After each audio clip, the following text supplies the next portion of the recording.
यार साथीतिर खबर सब ठिक छ यार ल बसौँ न त बसेर गफ गरौँ न त है बस्नु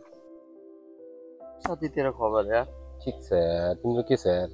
मेरो पनि ठिक छ यार अनि भर्खर विदेशबाट आयो अनि तेरो के छ यहाँ बिजनेसहरू अनि कस्तो हुँदैछ फ्यामिलीहरू सबै ठिक छ नि यार ठिक छ भन्नु पर्यो यार तर के भइरहेछ यार कामको कुरा पनि त्यस्तै तनाव छ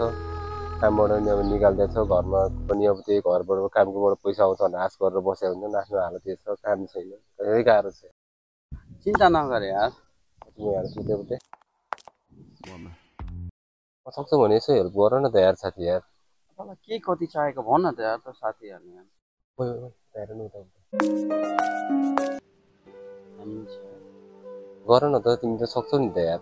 ठिक छ अब हेरौँला घरमा कुरा गर्दै गरौँ न ल यार एक्सपेक्ट गरेको छु यार यस ल यार अहिले टाइम पनि भयो होला कति बज्यो यार